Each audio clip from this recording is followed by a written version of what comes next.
Thank you everybody for having me here. My name is John Wingle and I own Orphan Car Garage. My location is right up the street in Abington near Walmart on Brockton Ave. So what I do is I buy, sell, and consign vintage cars. And most of what I focus on are a little bit of the oddball cars, like what you saw here. And I heard some rumbling over here earlier about what they were.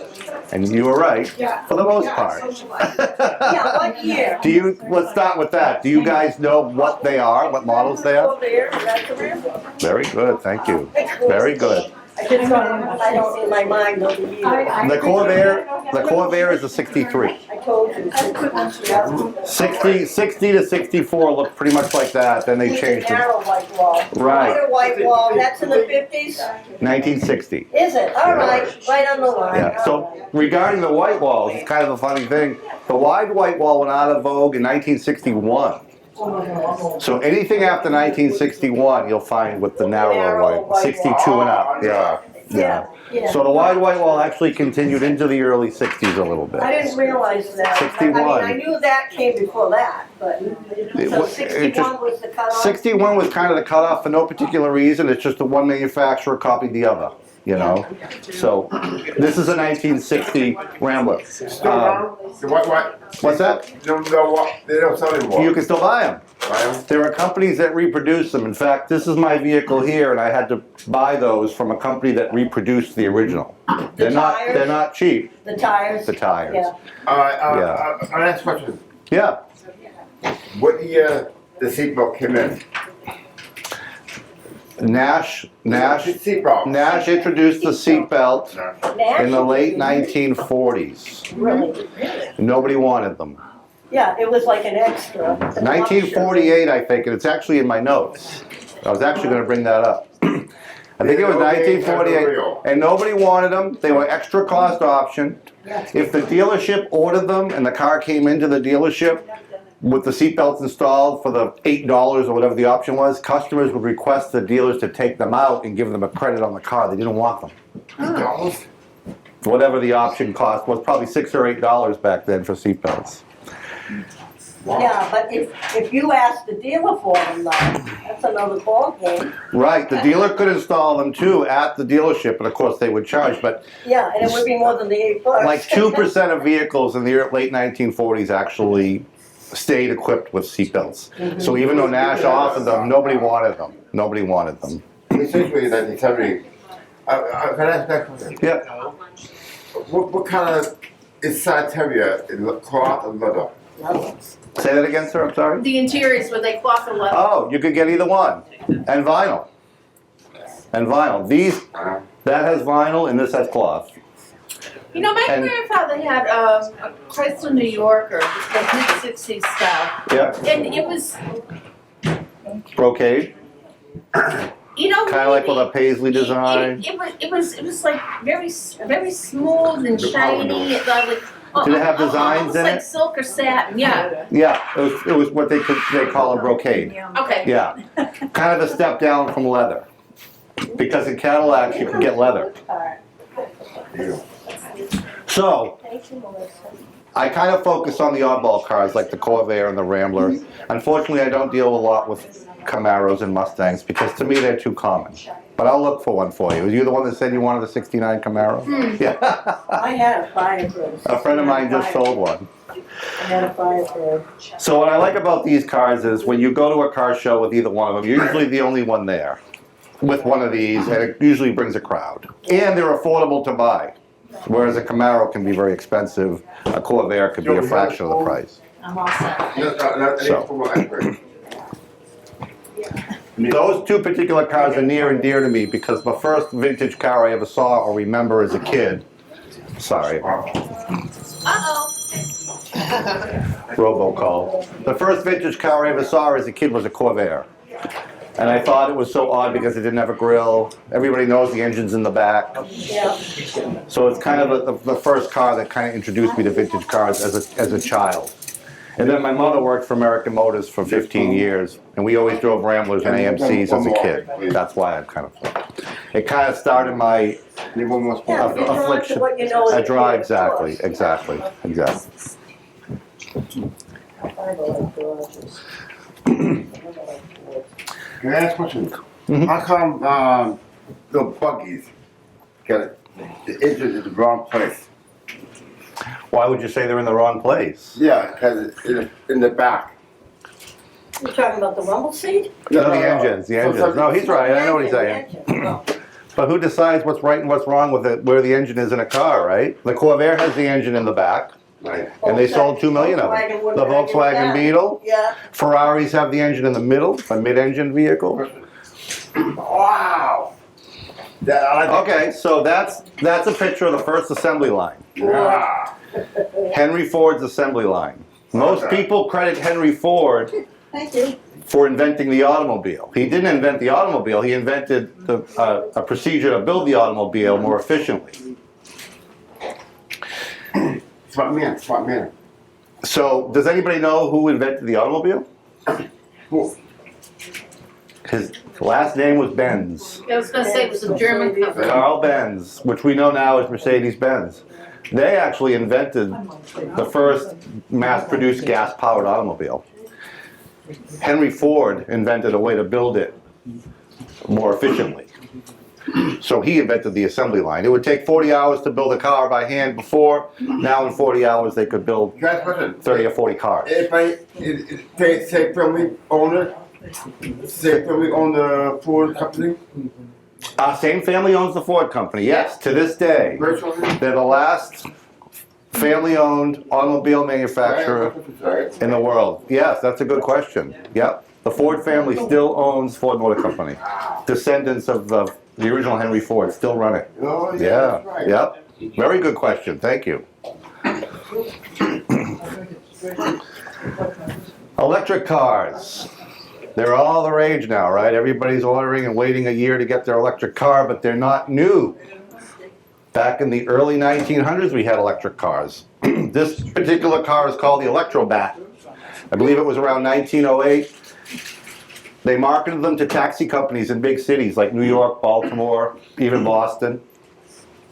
So they were easy to maneuver and they didn't require gas, so they were great for city driving. They also marketed them towards women because you didn't have to crank the engine to start it. Oh, yeah. It was basically a switch and a toggle to But steer. it's a one-person It vehicle. was a one-person vehicle. Yeah, yeah. I think they should bring those back with the price of gas. Well, that's why electric cars in general are so popular now, right? Yeah, it's called a bicycle now. That's got the thing for your stuff. Electric cars. Well, this is the problem. Electric cars made little comebacks over the years. In the 70s, they tried it again, but they were always so odd and small looking that Americans just shied away from them. It's still small though. They're still small, but they're getting better. I mean, there's really, What's that? really no room to carry it. I don't know much about electric cars, but I do know that they don't grade it on horsepower. Horsepower is like for a combustion engine. Do they grade it by hours like they do boats? They grade it by hours, yep. Yeah. The big thing now is how long they can How go long on a it full lasts. charge. And, Yeah. you know, and they're improving that, but I think it needs, But the has a real little way to problem with go. those electric vehicles is the accessibility for recharging. You could not take a long It's the trip infrastructure. and have Yeah. an electric vehicle. Yeah. Where are you gonna stop Yeah. and charge up? Then you gotta wait, Yeah. Our infrastructure's not quite there yet. you know? Well, it is never gonna be, I don't think. I think eventually, maybe after our, I'll be long gone. maybe both of us will. Go ahead, yes, sir? They're saying that the new Ford Lightning pickup truck is capable of recharging any of the electric automobiles on the highway. Really? See that? I didn't know that. You know, they Yep. need the pigtail to adapt from the truck. Your own truck can recharge somebody else's So auto. it could basically be a roadside assistance vehicle. Exactly, and they went from they planned to make 50,000 this year. They've got more than 200,000 pre-ordered, Yep. and so they're building a new plant just to make them. They're gonna make 200,000 a year. I think Chevrolet's doing that with the Silverado EV also. Yeah. Interesting. That's good to know. Tesla's doing a great job of putting charging stations in all over the country. Yeah, but there's I a haven't seen one. proprietary. I don't know So one. if you don't have a Tesla, your plug, their plug won't fit into your Nissan or your There Honda. you go. Somebody will make an However, interface. Elon Musk is going to provide an adapter for those with non-Teslas to be able to charge it At great cost. Yeah, for how much? at a At cost. great cost. Okay? Cross. Mhm. Oh, yeah. Automatic transmissions. Does anyone know when that was introduced? 1950s? No. Close. 1940 was the first one offered in an Oldsmobile. General Motors designed the hydromatic transmission, and they introduced it in the Oldsmobile in 1940. And then over through the 40s, close to 1950, they offered it in all their other divisions. But Oldsmobile got it first. Who's done it? What's that? Who had a patent? General Motors. General Motors. Yeah. It turned out to be one of the most famous and profitable automotive innovations ever to this day. Absolutely. Absolutely. And General Motors used that same transmission, variations of it, well into the 70s. They got a lot of mileage out of that, literally. I just think it's interesting they offered it in an Oldsmobile first and not Cadillac. Turbocharging. Turbocharging is something that's commonplace today. We're kind of going back to it. People are going away from V8s and V6s, and the new Camaro is a 4-cylinder with a turbocharger. The new Mustang is a 4-cylinder with a turbocharger. They're more fuel efficient. They can get more horsepower out of a 4-cylinder than they ever could before. So we're kind of going back to turbocharging, but it's not anything new. The first one to offer turbocharging was, again, Oldsmobile in 1962. They offered it on their Jetfire, which was about a mid-sized car. Most people think the Corvair was the first car to offer a turbocharger in what they called the Corvair Spider. Oh, yeah. 4-speed on the floor, bucket seats, and a turbocharger. Oldsmobile beat Chevy to the punch by 1 month. And that's kind of interesting because when you think about it, the divisions within General Motors used to compete with each other to try to beat the next one to the punch with new innovation. They think what happened was Oldsmobile caught on to Chevy introducing the turbocharger in the Corvair, and they beat it just to beat it by 1 month. The problem is their turbocharger wasn't as maintenance-free as the Corvair one. So theirs only lasted a couple of years and it was discontinued. The owner had to keep it lubricated with fluid. There was a jar under the hood called jet fuel. And you had to go to the Oldsmobile dealer and buy the jet fuel to keep the turbocharger lubricated. If the level got down to a certain point, you had to refill. People didn't do that. Americans didn't want to be Like a bothered. reservoir, much like your brake fluid? Yeah, or your washer fluid, yeah. You were supposed to check your jet fuel to make sure it wasn't low, so your turbocharger stayed lubricated, because if it didn't stay lubricated, it was going to burn out. Yep. And Americans just didn't want to bother with that. No. We were lazy then like we are today. We didn't want to bother. So the turbochargers failed, customers got disgruntled, and Oldsmobile discontinued it. Theirs was maintenance free. Yeah, the Corvair one was maintenance free, and it lasted well into What the was the 60s. difference? What was Two the- different engineers. But what made it yeah. so, what made it so that it was maintenance free? That's what I'm asking. The turbocharger in the Corvair was cooled through the engine air, because the car was completely air cooled. This one needed fluid to keep it cool, like a coolant, like antifreeze, Yeah, okay. to keep it cool. That's why they had to. That's the answer I was looking Yeah, for, yeah. Maintenance free. Everybody wants that. Everybody wants maintenance free. Yep, it was no different then. There's a picture of the Oh, convertible. the Corvair Spider. Yeah. That's what my friend said. Convertible, real wire wheels, 4-speed on the floor, bucket seats. Many people say, it hasn't been confirmed, but many people say Lee Iacocca saw this car and saw how well it sold, Right. and he designed the Mustang Oh, yeah. that's- based on the popularity of the Corvair. You could get a Monza version of this too without the turbo engine, but it looked just as smart with the 4-speed on the floor and the bucket seats. And Lee Iacocca saw that and he's like, we can do that at Ford.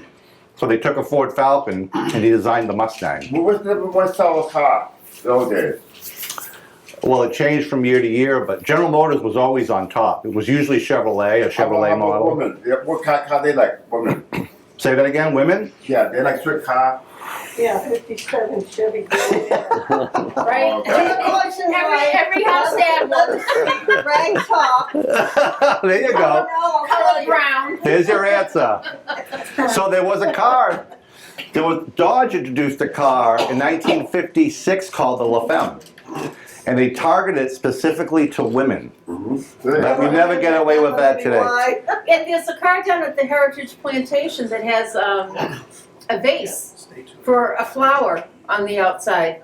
Serious? On the Yes. outside? Yeah. Okay, yeah. It wouldn't have been the Dodge. So the Dodge was funny. It came only in a pink and white. Oh, this is old. Pink and white Little family you're interior. talking The little about?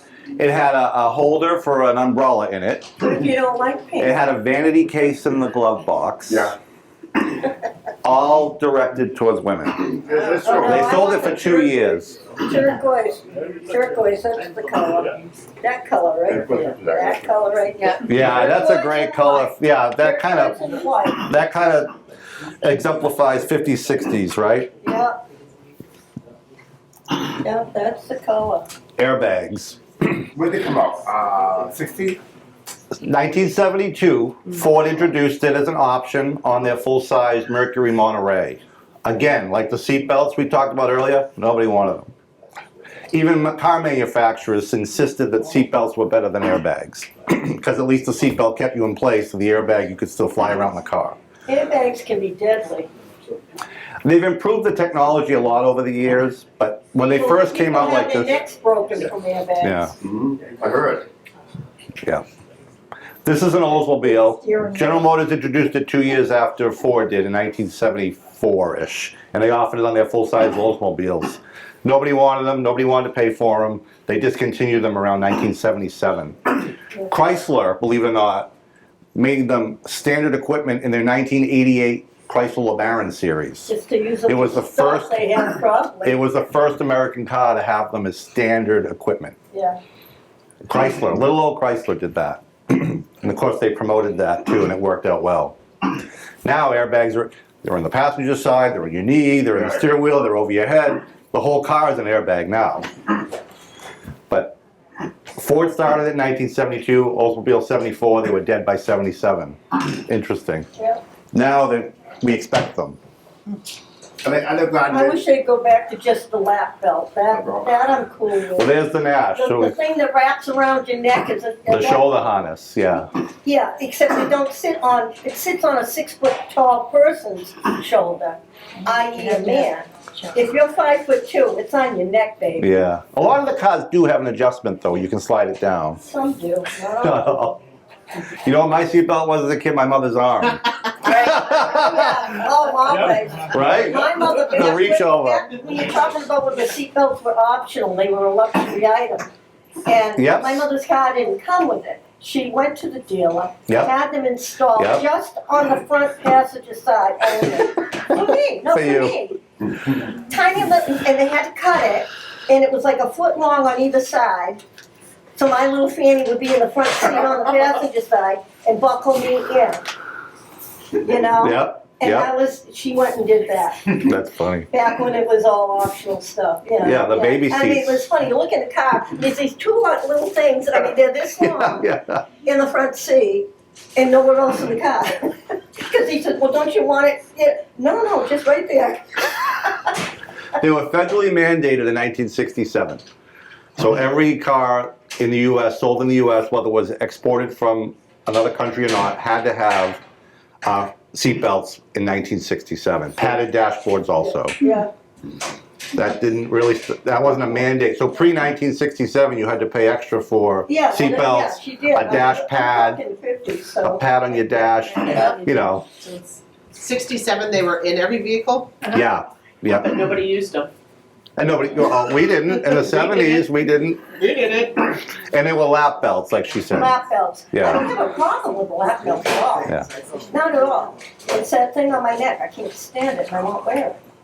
It's Go down I go down the highway and I buckle it there, but I put it under my arm. Oh, yeah. Because, I'm sorry, it hurts. Do you remember the electric shoulder harnesses in the 80s? Oh, the Oh, yeah, those automatic? are fun. The automatic ones? Yeah. Those were a pain in the neck. You would duck. So, it would take your head off. I had a friend that has a funny story about an ice cream cone. He got in his Plymouth Laser or whatever it was with his ice cream cone and the seatbelt took the ice cream right off.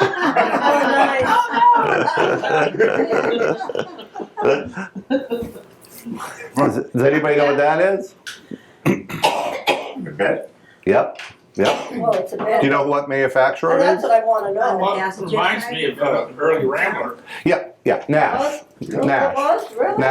Nash Rambler. Yeah, Uh, I've ridden in that. They invented the seats that folded down and turned into a bed in the car. Rambler They continued should go that. back to that.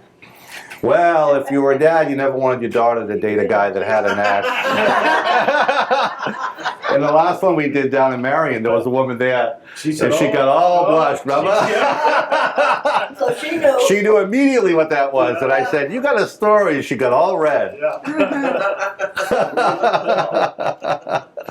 But it was actually an ingenious idea. It was for families that traveled, or traveling salesmen. They could sleep in their car. Exactly, And the yeah. dealership offered accessory screens for the windows. You could roll the window down and snap a screen in. Oh, yeah. And they even had mattresses that you could buy at the dealership to roll out on the seat to have a nice soft mattress to sleep on.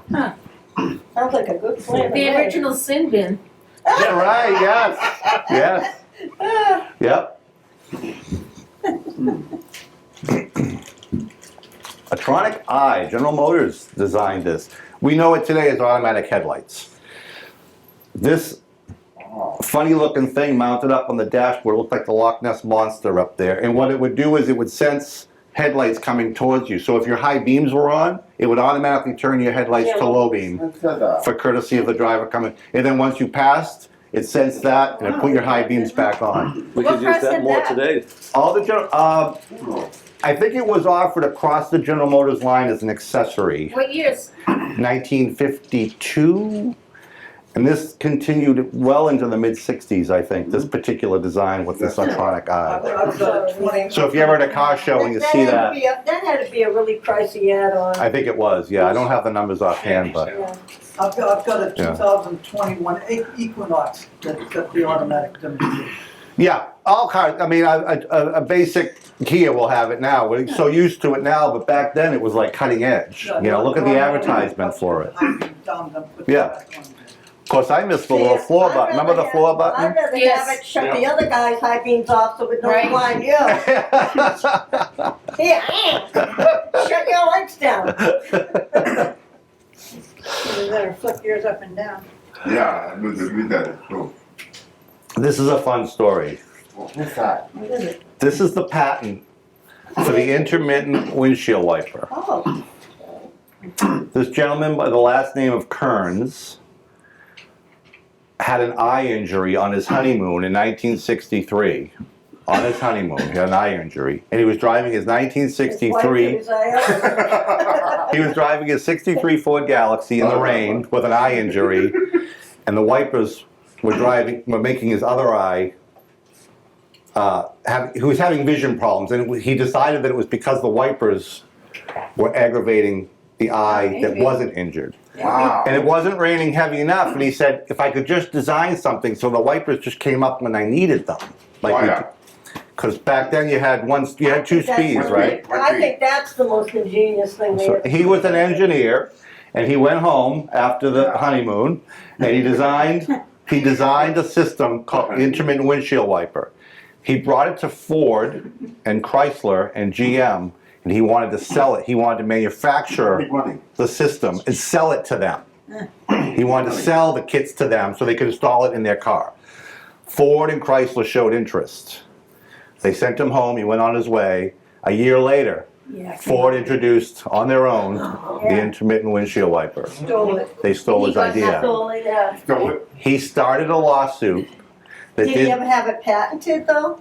he That's the thing. did have a patent, Oh, then he had but it Ford basically. said, no, his patent was for this, and what we did was this.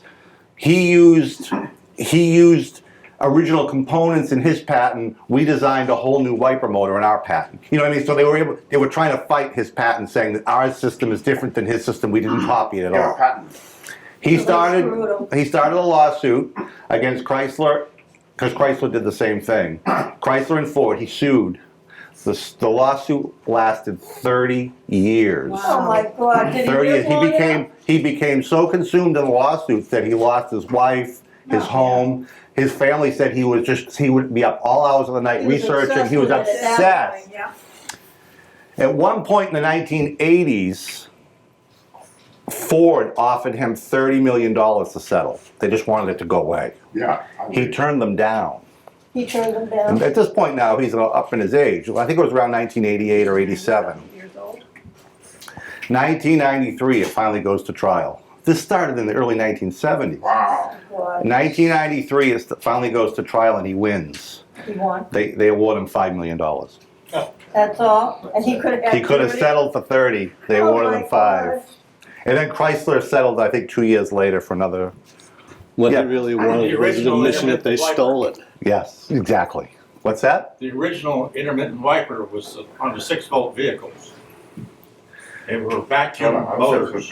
Right. So when it was raining the hardest and you couldn't see, there were no side lines on the road, and so you're going slow, your wipers are not working. Right. The only way you could get the wipers to speed up was to Go downshift. fast. Yep. Yep. Downshift. Now you can, intermittent wiper is working for you. Right. Exactly. Exactly.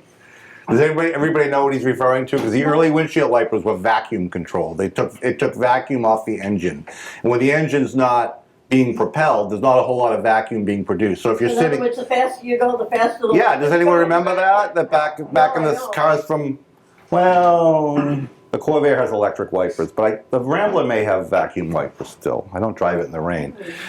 You're sitting at a light, the wipers would just kind of literally do this. Yeah. Just sitting at the light. Does anyone remember that? And then as you drove, they would go faster because more vacuum was being. They did away with that system and they went to electric wipers pretty early, 50s, 60s. But some of the lesser expensive cars still had vacuum wipers into the 60s. So that's a great story. I love that. It's sad. It's sort of sad in a way. The guy became so But I mean, consumed to with think it. he was so obsessed with the whole thing that, he gave up his whole life. He gave up his whole life. His life, Yeah, his he did wife, his 30, house, everything. 35 years, went through the courts, and of course Ford and Chrysler have a lot of money, That's so big companies, you ruin the little guy all the time. he just wanted them to admit, I don't think, like That you they just said, swiped it. that they swiped it. It wasn't so much about the money anymore, it was about he needed to show them that what they had done, Yeah. and be proven right after all this Well, time. I get it, but 30 years and. Long time. Long time, And he yeah. could have had 30 million to begin with, he really blew it. He didn't know when to get out of the fight. Well, at his age, $5 million would have set him for life anyways. That's right. His age. That's But he right. could have had 30 million before that, that's the thing. He turned out. But he can't take it with him. No, but he had a point. They sold for him. Right, Yep. they sold for him. So he won the case. And they go, wow. I don't like that color. You don't like the color, that's Yeah, funny. I hate- That's putrid. I like the car, not the color. I just sold that car. Does anybody know what it is? Looks Yeah, like it's a a cat. Pontiac. Pontiac. It's a Pontiac, yep. 56 Pontiac Chieftain. I ain't never had one. It's a- And it's funny because I had the car for sale online and half the people loved it but didn't like the color. Yeah, the color. The other half the people loved it for the color. I can't even see it. To me it was very The 50s. back end, It's a kinda salmon like a- pink. It's like a salmon pink, like a coral pink, yeah. Yeah, Yeah, yeah. Like that. it's How much gross. did you sell it for? Some people just don't like olive. 22,500. I don't like olive. This car, I brought this car in from, Oh, I brought this car in from Oregon. It's really a real mystery to me because someone owned the car since the early 1980s and obviously loved it and kept it like a member of the family. And from what I could tell from the paperwork, he had passed away. oh. His son inherited the car and promptly brought it to an RV Sold it. dealer, traded it in for an RV. Ew. Wow. I bought it from the RV dealer. And I had it shipped here from Oregon. That part of the country is a great part of the country to get cars because they don't have extreme winters, they don't have extreme summers. So the cars, they don't use road salt.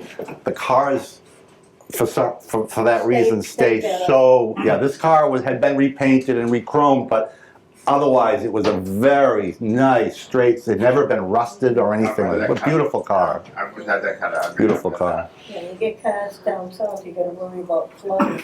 Right. Anybody know what that is? No. It's a Cadillac. Not, that's sorry. It's a company that went out of business in 1955. I was born. 1 year old. I was a year. It's a Kaiser. Oh, okay. It's a Kaiser. What is it? Kaiser Fraser, yeah. Kaiser Fraser built fighter planes for World War II in Michigan.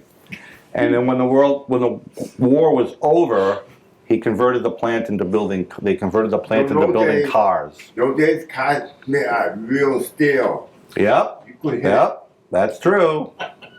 That's true. This is a 1952 Kaiser Manhattan. This car was all original paint, original interior, original chrome. It had never been restored. Just an amazing time capsule. And to me, they're so beautifully designed. To me, they're like a Buick or a Cadillac, like you said. And far ahead of their time, they had safety glass, they had seat belts.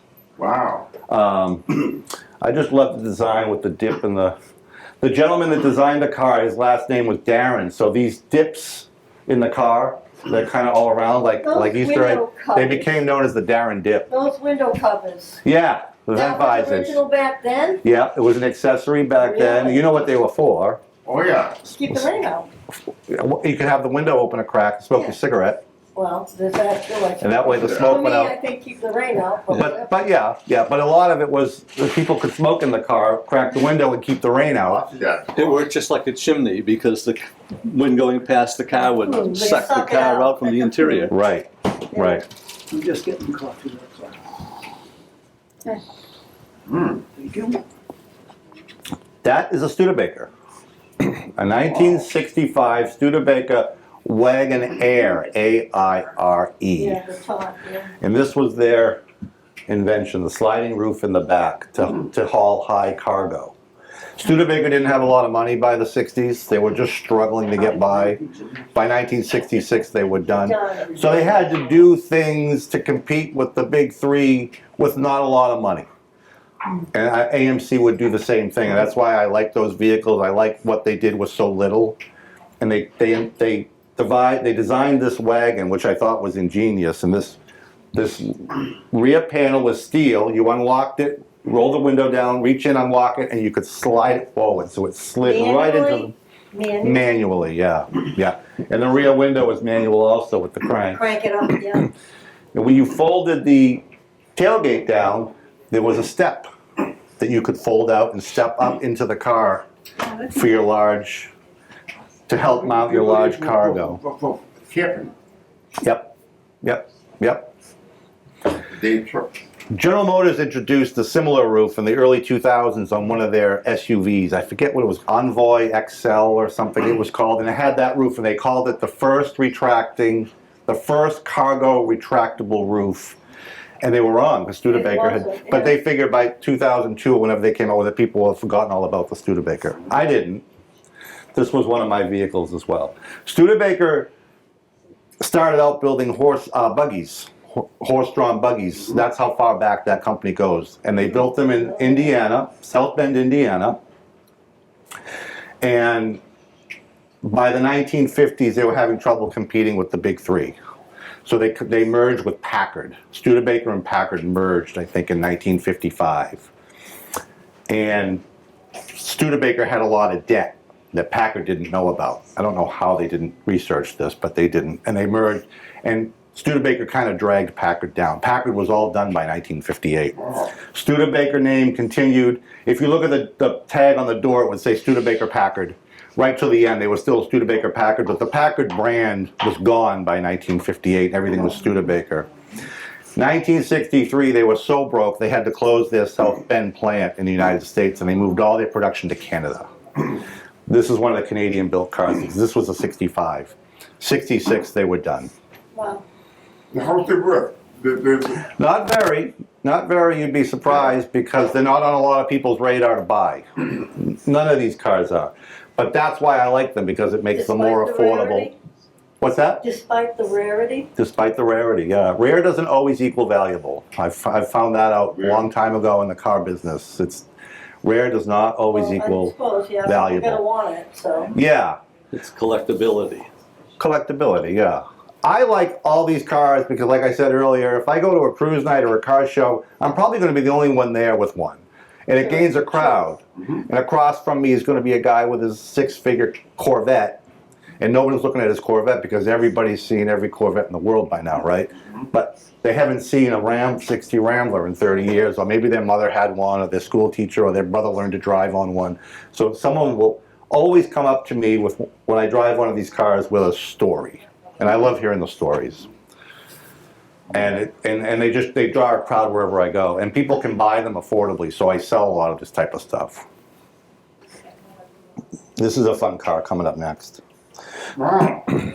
The American. No, you're not too far off. Do you know, sir?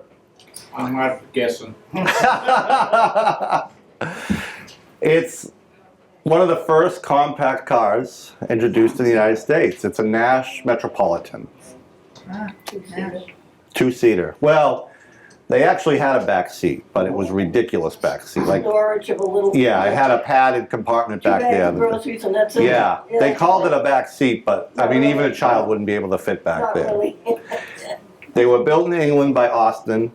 Somehow Austin and Nash had some sort of a relationship. Nash designed the car because it looks very American, Yeah, it does. and Austin in England built them and imported them into the United States. And they sold them here from 1952 to 1962, so 10-year. 10-year run, and they sold very, very well early on. It was a time in America where economy was booming, the war was over, and people were deciding they wanted a second car for the family. And Right. inexpensive, yeah, I think these were about $1,200. Were they economical? Yeah. 1,200 for a brand new car. Yeah. Wow. If that, maybe less. Can you imagine? Should buy the steering wheel now for that.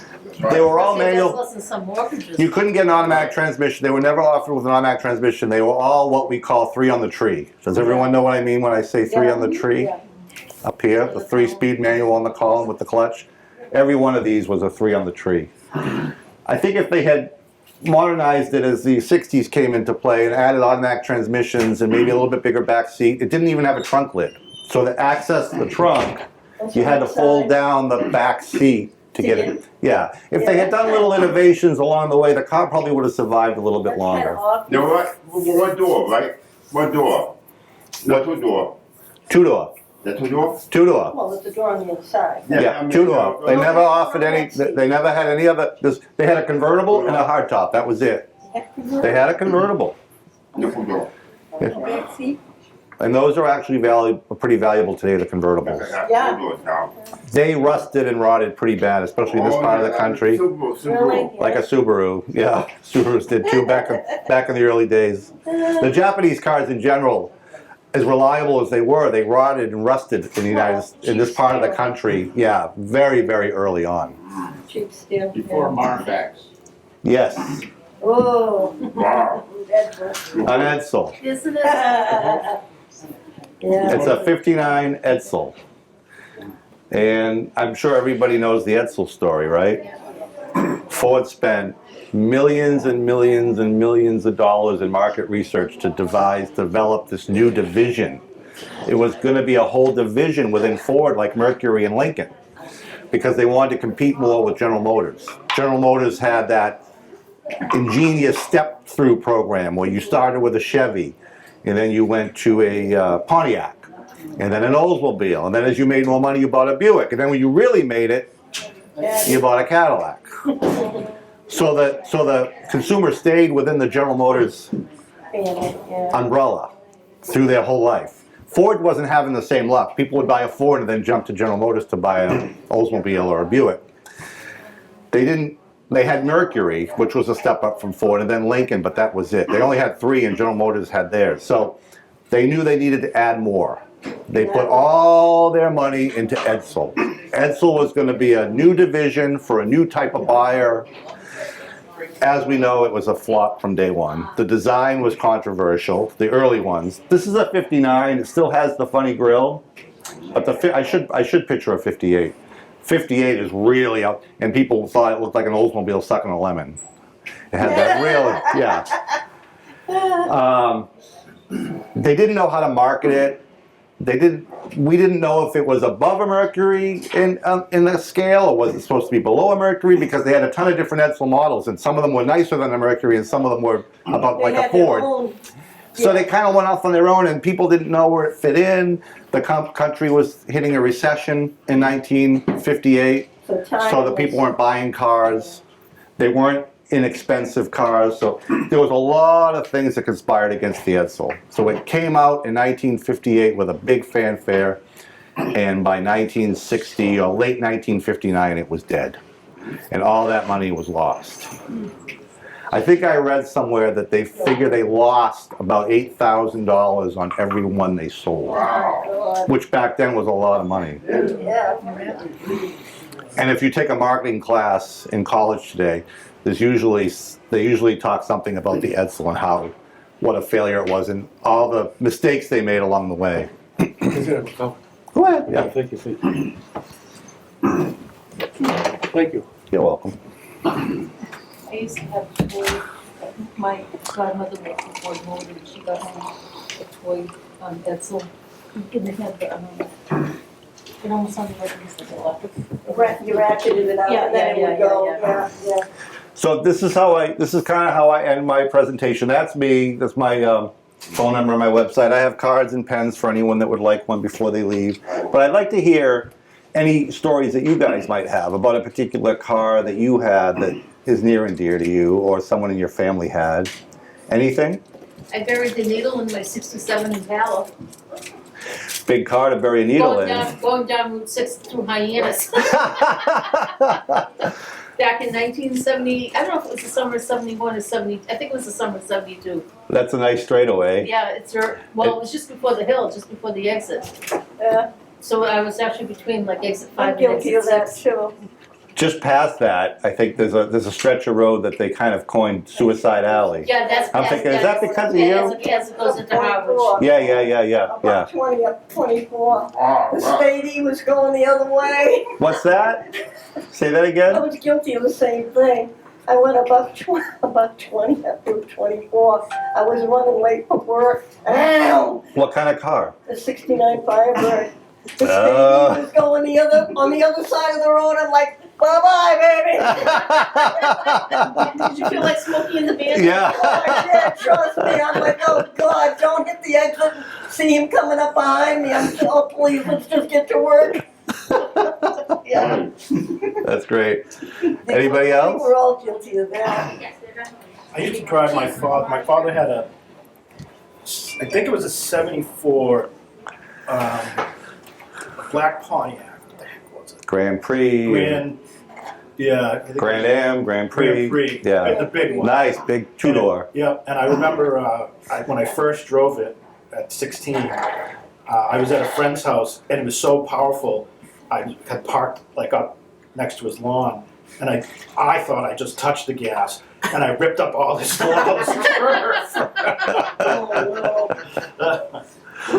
Yeah. My brother had a 76 Plymouth Volare as his first car. This was 1982.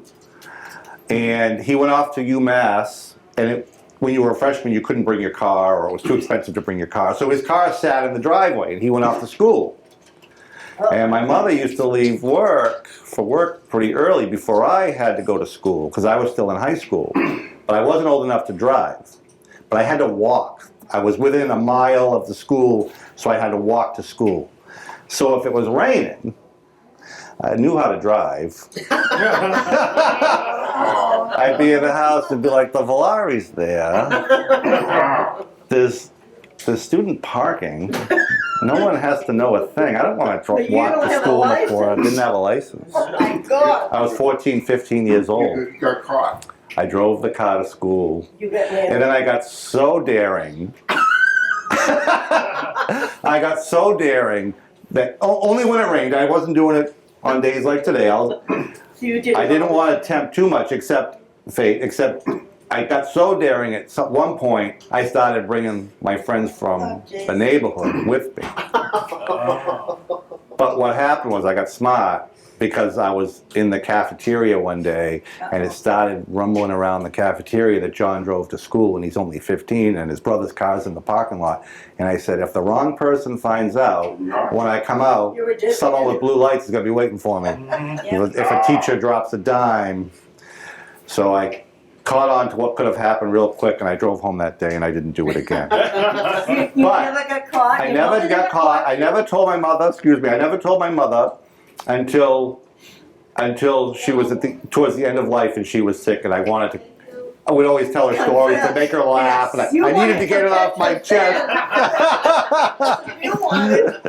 Oh my I know, goodness. I didn't tell my father about my little episode until he was in his 70s. Yeah. I said by now she won't be mad at me, right? Because she would have been really mad. Well, listen, folks, I hope you had a good time. I enjoyed hearing the story. Yeah. John has business cards and some pens if you want them. Yeah, sure. He's always happy to talk cars, as you Yeah. can see. He's a walking encyclopedia of car knowledge. you know, Yeah, so let's give a hand to John. Thank you, John. Thank you. In case you're familiar in the center, we have